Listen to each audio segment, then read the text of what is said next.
ए भाई खदेरन काका कहाँ रहत न रोज भेटात रहना है आया भेटते नहीं बा में कहाँ रहला मर्दवा खदेरन काका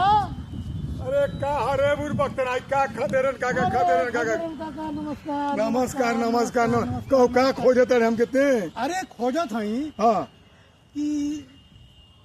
सजिया के मिलल न मंगरू का कहत रहो ना मंगरू मिलल है तो कहत न कहो झकझोरन खदेरन काका तोहार बड़ा मित्र हवा कहाँ बाणे कहनी अरे भाई का बात है अच्छा कोनो लइका उइका देखे जाए बा अच्छा लड़का दे हाँ हाँ हमसे कहले रहला कहले रहना? ये खदेरन के भैया तनी लड़का देखे चले के बा तो लइका देखल बड़ा बढ़िया काम है हाँ। खदेरन काका तो ठीक बा जाके देख के आवो तो जाते उनके घर में देखी बेचारू तैयार होई हमके जोहत होई हाँ हमके बताओ हाँ, हाँ, कैसन तो हम कैसन बा लइका हाँ तनी हम जातन जा हाँ जा जल्दी जा जल्दी जा अरे गवना करवाला हरी जी अपने पुरुबावा गैला हो ना ओए गवना कर खदेरन काका हाँ गईली हम देख के आऊ गैलो हाँ ए दादा का भइल है अरे बुरबा का मत पूछ बहुत सुंदर लड़का बा न ये हदीप का बा न वो हदीप का बा ये बात इतना सुंदर लड़का बा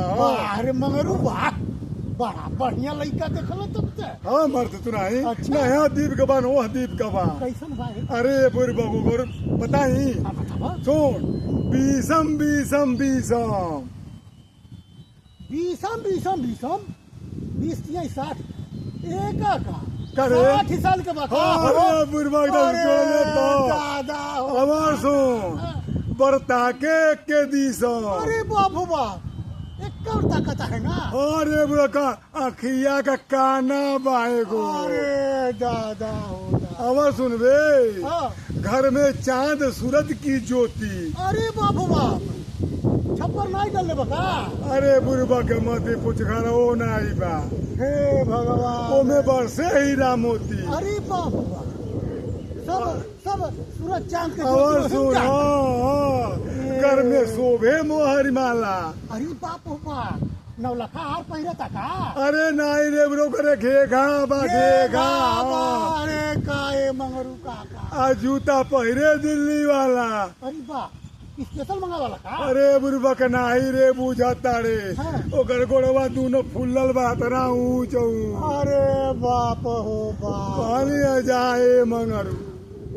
ये अगुआ तो के लइका देखल वाला से ये बुरबा एक तू नाई कमल रहल है बाबा। अरे जाए तो कर वहीं जो बहुत भारी दला अरे वो के बताओ कि अरे जाए तो भाग अरे गइल तो पिछवाड़ा काट दिहल जाई। जाए तो जाए काहे तो ना कैला से ना कहनी है ऐसन बढ़िया लइका काहे देखौला से कहनी है मंगरू भाई संतोष कर कहीं दूसर जगह देखल जाई चलो चलो घर का कारा काज होता चलो चलो, चलो। चलो बाबू चलो